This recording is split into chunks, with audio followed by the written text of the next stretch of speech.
Good morning everyone. राजकीय कन्या महाविद्यालय राजसमंद के इस यूट्यूब चैनल पर आप सभी का हार्दिक स्वागत एवं अभिनंदन।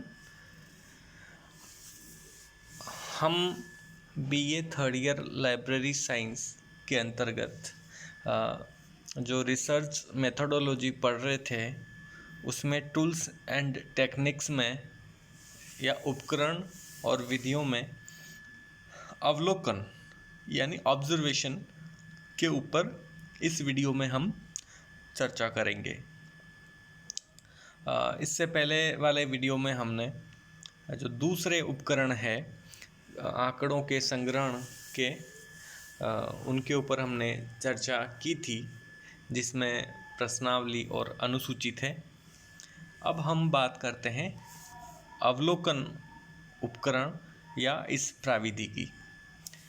तो अवलोकन को अगर हम सामान्य जीवन से जोड़कर देखें तो जो दैनिक जीवन में जो हम घटनाओं का या व्यक्तित्व के व्यवहार का, परिस्थितियों का और हम अध्यापन का, किसी भी प्रोग्राम का, क्लास में किसी बच्चे के बिहेवियर का, शिक्षक के बिहेवियर का आदि का हम अवलोकन करते हैं।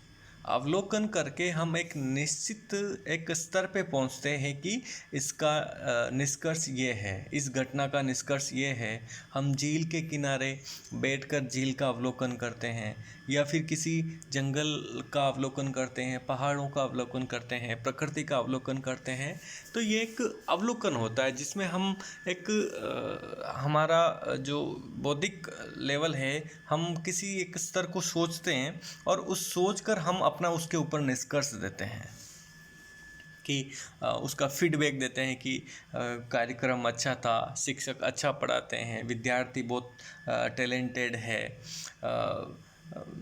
ये शॉप अच्छी चल रही है, ट्रैफिक अच्छा चल रहा है, ट्रैफिक जाम हो रहा है। कुछ भी जो हम निष्कर्ष निकालते हैं अपने बौद्धिक स्तर पर, वो अवलोकन होता है।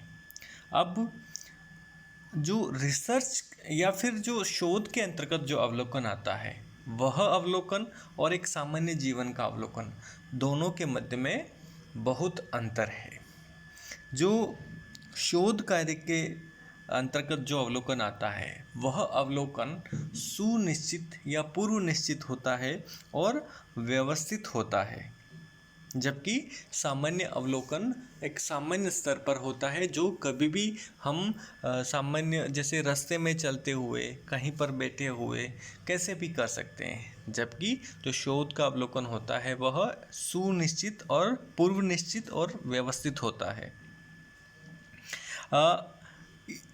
जिसके मतलब उद्देश्य हैं और जो अभिलेखन की जो प्रक्रिया है, उसको जो हम उस ऑब्जर्वेशन को लिखेंगे, लिखने की प्रक्रिया है, यह पूर्व निर्धारित होती है, पूर्व में निर्धारित होती है। साथ ही इसमें यथार्थता और वैधता और विश्वसनीयता का पूरा ध्यान रखा जाता है। यथार्थ यानी जो सही है, उसकी वैधता कितनी है, कितना वैलिड है वो, और उसकी विश्वसनीयता, इन तीनों बातों का उसमें पूरा ध्यान रखा जाता है। अवलोकन हमारे दैनिक जीवन की एक महत्वपूर्ण क्रिया ही नहीं बल्कि वैज्ञानिक जानकारी का एक प्रमुख साधन भी है। और जब वैज्ञानिक जानकारी का प्रमुख साधन बन जाता है तो यह एक वैज्ञानिक विधि बन जाती है। यह अनुसंधान की जो समस्या होती है उस समस्या के निर्धारण में सहायक होता है। इसका नियोजन, जो वैज्ञानिक जो अवलोकन होता है उसका नियोजन यानी प्लानिंग उसकी व्यवस्थित होती है, पूर्व प्लान्ड होता है। इसके अलावा यह वैधता एवं विश्वसनीयता की जांच के साधन के रूप में होता है। तो वास्तव में जो वैज्ञानिक अवलोकन होता है वह सुनिश्चित या पूर्व निश्चित होता है, व्यवस्थित होता है और वैधता और विश्वसनीयता का और यथार्थता का इसमें पूरा ध्यान रखा जाता है। गुड एवं हार्ट ने इसके बारे में परिभाषा दी है कि विज्ञान का प्रारंभ अवलोकन से होता है तथा इसकी पुष्टि के लिए अवलोकन में ही लौटना पड़ता है। यानी जो शुरुआत होती है जो वैज्ञानिक शोध की या फिर विज्ञान की, वो अवलोकन से ही होती है।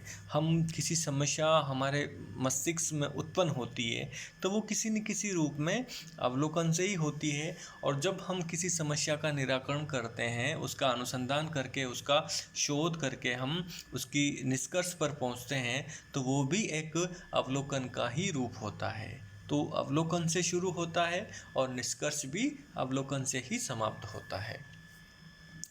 यह वास्तव में एक उपकरण के रूप में इसका जो संबंध है व्यक्ति के बाह्य व्यवहार से है।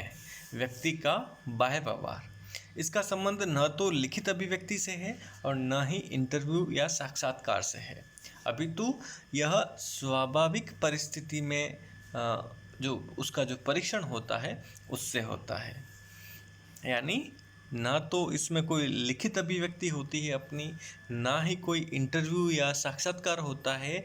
यह स्वाभाविक परिस्थिति और स्थितियों का निरीक्षण होता है। जैसे पुस्तकालय के अंदर पाठक का जो व्यवहार है उसका अध्ययन करेंगे तो हम उस चीज़ को लिख नहीं सकते हैं, हम उसका केवल और केवल ऑब्जर्वेशन ही करके उसके व्यवहार का पता लगा सकते हैं, न ही हम उससे इंटरव्यू करेंगे। अगर हम ऐसी स्थिति उत्पन्न करेंगे तो हो सकता है उसके बिहेवियर में परिवर्तन आ जाए, क्योंकि यह एक वर्णनात्मक अध्ययन होता है और वर्णनात्मक अध्ययन और व्यवहार के अध्ययन के लिए ऑब्जर्वेशन या अवलोकन ही सबसे महत्वपूर्ण और परिशुद्ध परिणाम देने वाली विधि होती है। इसलिए ना तो इसमें कोई लिखित अभिव्यक्ति उपयोग में आती है, ना ही इसमें कोई साक्षात्कार या कोई सी वृत्ति काम में आती है। अब हम बात करते हैं इसकी विशेषताओं के बारे में। यह जो अवलोकन है, ऑब्जर्वेशन, वर्णनात्मक अनुसंधान का प्रमुख साधन है, क्योंकि इसमें किसी भी घटना, किसी भी परिस्थिति, किसी भी सिचुएशन का वर्णन किया जाता है और उसके व्यवहार का अध्ययन किया जाता है और उस समस्या का निराकरण किया जाता है जिस समस्या को लेकर हम जो ऑब्जर्वेशन कर रहे हैं। साथ ही साथ व्यक्तित्व के विशेष गुणों को जितनी अच्छाई के साथ इस प्रत्यक्ष प्रणाली के साथ जाना जा सकता है, अन्य से नहीं। मतलब पर्सनालिटी के जो स्पेशल फीचर्स हैं उनको हम इस अवलोकन से ही समझ सकते हैं। अगर हम सहभागी रूप अपनाएंगे या फिर लिखित रूप या साक्षात्कार रूप अपनाएंगे तो हो सकता है उसके जो गुण है, उसका व्यवहार है, उसमें परिवर्तन आ जाए। इसलिए व्यक्तित्व के संबंधित जो गुण होते हैं, पर्सनालिटी के जो वर्च्यूज़ होते हैं, उनका ऑब्जर्वेशन, उनका पता लगाना इस प्रणाली से ही जाना जा सकता है। सबसे अच्छा जो है माध्यम यही है, ऑब्जर्वेशन। नेक्स्ट है पाठ्यक्रम सहभागी क्रियाओं के निरीक्षण के द्वारा अनेक तथ्य प्राप्त किए जा सकते हैं। हम किसी जैसे कक्षा का अध्ययन कर रहे हैं, छात्रों के समूह का या पुस्तकालय के अंदर पाठकों के समूह का अध्ययन कर रहे हैं, तो सहभागी क्रियाएं मतलब किसी पर्टिकुलर काम के लिए जो सहभागी जो आपस में मिलकर जो काम कर रहे हैं या एक साथ जो किसी एक काम को कर रहे हैं, उन क्रियाओं के निरीक्षण के द्वारा हम उन क्रियाओं का हम निरीक्षण कर सकते हैं। उसको निरीक्षण करने में सबसे अच्छी प्रणाली है और उसके संबंधित जो सामूहिक क्रियाएं होती है उनके संबंधित हम अनेक प्रकार की सूचनाएं प्राप्त कर सकते हैं। कक्षा में छात्रों के व्यवहार, समूह में उनकी स्थिति तथा उत्तेजना की प्रतिक्रिया को स्वाभाविक रूप से जान सकते हैं। यानी जो पाठक है, जो स्टूडेंट्स है, जो और कोई समूह है, उनकी स्थिति तथा उनकी उत्तेजना की प्रतिक्रिया को हम स्वाभाविक सरल रूप से हम इस ऑब्जर्वेशन के द्वारा जान सकते हैं, जबकि हमारा जो ऑब्जर्वेशन या अवलोकन है वह असहभागी हो, हम उनको दूर से उनको ऑब्जर्व करें, उनका अवलोकन करें, तो इन प्रक्रियाओं के बारे में भी हम जान सकते हैं। अन्य भाषा भाषी तथा जो लिख पढ़ और बोल नहीं सकते उन व्यक्तियों का अध्ययन करने का प्रमुख साधन है। अब ऑब्जर्वेशन के दौरान हमारे लिए ये ज़रूरी नहीं है कि जो जिसके ऊपर हम ऑब्जर्व या अवलोकन कर रहे हैं वो पढ़े लिखे हों, वो कोई स्पेशल हम जिस भाषा में काम करना चाहते हैं उस भाषा के जानकार हो, वो बोल सकते हो, वो सुन सकते हो। हमें इन किसी भी चीज़ से कोई फ़र्क नहीं पड़ता, हम सिर्फ और सिर्फ उनको ऑब्जर्व करके उनके ऊपर हम अध्ययन कर सकते हैं। तो ये प्रमुख इसकी विशेषताएं थी। अब हम बात करते हैं जो अवलोकन किया हमने, उन अवलोकन के दौरान जो हमें आंकड़े प्राप्त हुए उन आंकड़ों के लेखन से। तो अब ऑब्जर्वेशन को भी हमें लिखना तो पड़ेगा, उसका वर्णन करना पड़ेगा। तो उस अवलोकित सामग्री को व्यवस्थित लिखने के लिए, उसका लेखन करने के लिए हमें 4 बातों का या उपकरणों का हम प्रयोग करते हैं, जिसमें चिन्हांकन सूची यानी चेक लिस्ट से हम उनके ऋणात्मक या धनात्मक दोनों प्रकार की बातों का अध्ययन कर सकते हैं। उनके प्रतिकूल गुण, उनके अनुकूल गुणों के बारे में हम एक सूची बना सकते हैं, जिससे हम उनके संबंधित प्रत्येक प्रश्न की जांच कर सकते हैं। दूसरा निर्धारण मापनी यानी रेटिंग स्केल के द्वारा हम उनको रेटिंग दे सकते हैं कि उनके बिहेवियर का, उनके गुणात्मक, उनका जो काम करने का तरीका है, उनकी IQ है, उनका बिहेवियर है, उसका गुणात्मक अध्ययन इस निर्धारण मापनी या रेटिंग स्केल के द्वारा हम कर सकते हैं। तो रेटिंग स्केल का भी इसमें उपयोग करके हम उसको लिखित कर सकते हैं। रिक्त स्थान पूर्ति पत्र, हम जो हम ऑब्जर्वेशन कर रहे हैं जिस समस्या को लेकर, उस समस्या से संबंधित जो ऑब्जर्वेशन करेंगे तो उस पर्टिकुलर ऑब्जर्वेशन या अवलोकन के संदर्भ में जितने भी प्रश्न है, क्वेश्चन है, उनका रिक्त स्थान पूर्ति पत्र हम बना सकते हैं और उनको ऑब्जर्व करके उन रिक्त स्थान पूर्ति पत्र को हम भर सकते हैं, प्राप्त कर सकते हैं। और जो अंतिम है वह प्राप्तांक कार्ड, हम उनके प्राप्तांक कार्ड के आधार पर या हम ऐसा उनके हर तौर तरीके को एक नंबरिंग करके उनमें से हम उनको मार्क्स प्रदान कर सकते हैं। और जब अंक उनको प्रदान करने पर उनका जो फाइनल हम उनके ऊपर निष्कर्ष निकाल सकते हैं और एक कार्ड बना सकते हैं। उस कार्ड के द्वारा हम उनको आउट ऑफ जितने भी मार्क्स हम रखते हैं उसमें से उनको वो मार्क्स दे सकते हैं और उस मार्क्स के आधार पर उनको लेखबद्ध कर सकते हैं। अब हम बात करते हैं अवलोकन के जो आवश्यक तत्व है, उन अवलोकन के दौरान जो जिन जिन चीज़ों की आवश्यकता होती है, उस अवलोकन में क्या क्या आवश्यक तत्व होते हैं उनके बारे में। तो इसमें सबसे पहला है समुचित नियोजन। समुचित नियोजन की मूलभूत आवश्यकताएं हम देखेंगे।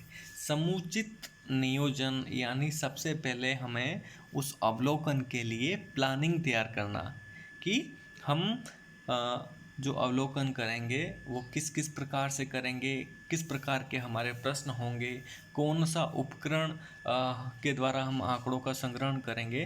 तो इन सब चीज़ों का ध्यान रखा जाता है। तो समुचित नियोजन के लिए जो मूलभूत आवश्यकताएं होती है वो कौन कौन सी होती है उनके बारे में चर्चा करते हैं। अवलोकन संबंधित व्यवहार का विश्लेषण, यानी कौन सा व्यवहार हम हमारे जो आंकड़े संग्रहण करेंगे उसमें उपयोग में लाएंगे। प्रतिदर्श का निर्धारण, यानी जो हम एरिया ले रहे हैं, जो हमारा अध्ययन क्षेत्र ले रहे हैं उसका निर्धारण करेंगे, मतलब किसका अवलोकन करेंगे। अवलोकन क्षेत्र यानी व्यक्ति है, समूह है, पाठक है, विद्यार्थी है, क्या है। तो अवलोकन का क्षेत्र निर्धारण करेंगे, अवलोकन के लिए समय का निश्चय करेंगे कि किस समय हम हमारे लिए ज़्यादा उपयोगी रहेगा कि उस समय के दौरान हम उसका अच्छा अवलोकन कर सकते हैं। अवलोकन के लिए उपकरणों का निश्चय करना कि किस किस उपकरण के द्वारा हम आंकड़ों का संग्रहण करेंगे, क्या क्या उपकरण चाहिए। जैसे हो सकता है हमारे लिए दूरबीन की आवश्यकता हो, लिखने जो जो स्टेशनरी है उसकी आवश्यकता हो, जो कुछ जो उसमें जिसमें आंकड़ों का संग्रहण करेंगे जिस उपकरण से, वो उपकरण हो। और भी बहुत सारे ऐसे अन्य उपकरण होते हैं जिनका हम उसमें अवलोकन में उपयोग करते हैं, तो उनका भी हमें पहले निश्चय करना पड़ेगा। विशेष परिस्थितियों का निश्चय जिनकी अवस्था करनी है। हम विशेष परिस्थितियाँ का अध्ययन कर रहे हैं, जैसे कक्षा के अंदर छात्रों के बिहेवियर का, पुस्तकालय के अंदर पाठकों के बिहेवियर का, या फिर कोई नशा करने वाले व्यक्ति है उनके बिहेवियर का, जो निरक्षर लोग हैं उनके बिहेवियर का, या फिर उनके संदर्भित कोई भी घटना है, कोई भी परिस्थिति है, कोई प्राकृतिक परिस्थिति है, तो जो उन विशेष परिस्थितियों की अवस्था का क्या स्टैंडर्ड होगा उसका भी निश्चय करना पड़ेगा। अवलोकन के लिए आवश्यक प्रशिक्षण की व्यवस्था। अवलोकन हमारे खुद शोधार्थी के साथ में उनका जो रिसर्च एसोसिएट या शोध सहायक होता है उनके प्रशिक्षण, और शोधकर्ता होता है उसका प्रशिक्षण, उनकी क्या व्यवस्था होगी। तो ये सब चीज़ें प्लानिंग के अंतर्गत आती है। दूसरा है अवलोकन का व्यवस्थित संचालन। अब अवलोकन का व्यवस्थित संचालन जब हम करते हैं तो हमें किन बातों का ध्यान रखना चाहिए, हम बात करते हैं। समुचित परिस्थितियों का निर्माण करना, विशेष क्रिया के विशेष पक्ष पर ध्यान का केंद्रीकरण करना, प्रत्यक्ष निरीक्षण करना तथा अनेक बार निरीक्षण करना, लेखन उपकरण का उचित उपयोग करना, बाधा रहित वातावरण में सजग अवलोकन उत्तम रहेगा।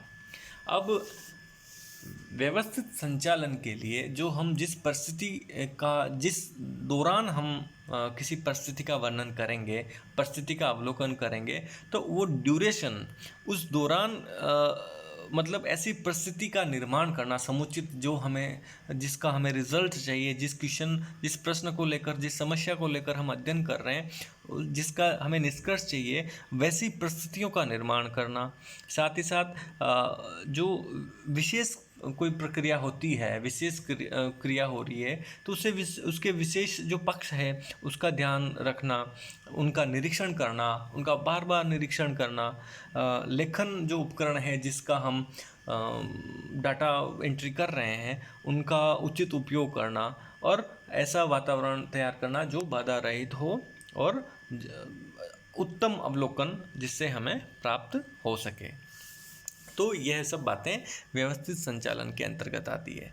समुचित लेखन, यह लेखन अवलोकन के साथ साथ भी हो सकता है तथा बाद में भी साथ साथ अवलोकन करना अच्छा रहता है, क्योंकि बाद में अनेक बातें भूल जाते हैं। तो जिन चीज़ों को हमने ऑब्जर्व किया है, जिन बातों को हमने, जिन परिस्थितियों घटनाओं को ऑब्जर्व किया है, उनको लेखबद्ध करना, तो समुचित लेखन के अंतर्गत हमें जिस तरीके में, हम जिस उपकरण के द्वारा हम उन बातों को लिख रहे हैं, उन आंकड़ों का संग्रहण कर रहे हैं, तो हमें साथ साथ ही कर लेना चाहिए ताकि कोई भूल होने की संभावना ना हो। और वैज्ञानिक विश्लेषण, अवलोकित सामग्री का सारणीकरण, व्यवस्थापन तथा विश्लेषण वैज्ञानिक रूप में करके ही उचित फल प्राप्त कर सकते हैं। जो अवलोकन के लिए जो वैज्ञानिक तौर तरीके दिए गए हैं, जो विधि नियम दिए गए हैं, उन नियमों के अंतर्गत जो आंकड़े हैं उनको सारणीकरण, उनका व्यवस्थापन करना, उनका सारणीकरण करना और उनका विश्लेषण करना, ताकि हम जो ऑब्जर्वेशन, जो तकनीक है, उसका उचित निष्कर्ष और परिशुद्ध निष्कर्ष प्राप्त कर सकें। तो ये मुख्य तत्व थे। जब अवलोकन हम करते हैं, अवलोकन विधि का उपयोग करते हैं, तो हमें इन बातों का ध्यान रखना चाहिए। अब हम बात करते हैं अवलोकन के प्रकार। तो वैसे अवलोकन दो प्रकार का होता है, प्रत्यक्ष अवलोकन और अप्रत्यक्ष अवलोकन। तो हम बात करते हैं प्रत्यक्ष अवलोकन की अप्रत्यक्ष अवलोकन का उपयोग नहीं के बराबर होता है। प्रत्यक्ष अवलोकन का प्रयोग ही जो अवलोकन की जो ऑब्जर्वेशन की जो विधि है इसके अंतर्गत होता है। तो जो प्रत्यक्ष अवलोकन है वो बेसिकली दो प्रकार का होता है, सहभागी अवलोकन व असहभागी अवलोकन। सहभागी अवलोकन के अंतर्गत जो विस्तृत सूचनाओं की प्राप्ति इस विधि में से संभव है। इसमें सामुदायिक व्यवहार का प्रत्यक्ष एवं स्वाभाविक ज्ञान होता है तथा यह विधि अल्प व्यय से साध्य है। इसके द्वारा उन गहन सूचनाओं को भी प्राप्त किया जा सकता है जो अन्य विधि से संभव नहीं। हम जो अवलोकन कर रहे हैं, जिस समूह का अवलोकन कर रहे हैं, जिन व्यक्तियों का, जिस घटना का अवलोकन कर रहे हैं, उन घटनाओं के साथ में सहभागी रूप में अपना रोल अदा करें, हम उनके साथ में रहकर उनका अवलोकन करें, तो यह अवलोकन सहभागी अवलोकन कहलाता है। और असहभागी अवलोकन, इसमें अवलोकनकर्ता अध्ययन किए जाने वाले समूह के मध्य केवल उपस्थित रहता है किंतु समुदाय के क्रियाकलाप में भाग नहीं लेता है। इसका प्रयोग बच्चों, शिष्यों तथा असामान्य व्यक्तियों के अध्ययन में किया जाता है। अवलोकनकर्ता ऐसे स्थानों का निरीक्षण करता है जिससे समूह प्रभावित ना हो सके। असहभागी मतलब सहभागी रूप में अवलोकनकर्ता नहीं होता है, केवल उपस्थित रहता है, लेकिन उनको जो जिसके ऊपर अध्ययन कर रहा है उस समूह को यह पता नहीं होता है कि ये व्यक्ति हमारे इस बात पर अवलोकन कर रहा है। तो सहभागी अवलोकन के दौरान जो समूह होता है, जिनके ऊपर अध्ययन कर रहे होते हैं, उनको इस बात का पता होता है कि यह अध्ययन हमारे ऊपर यह अध्ययनकर्ता या अवलोकनकर्ता कर रहा है। जबकि असहभागी अवलोकन के अंतर्गत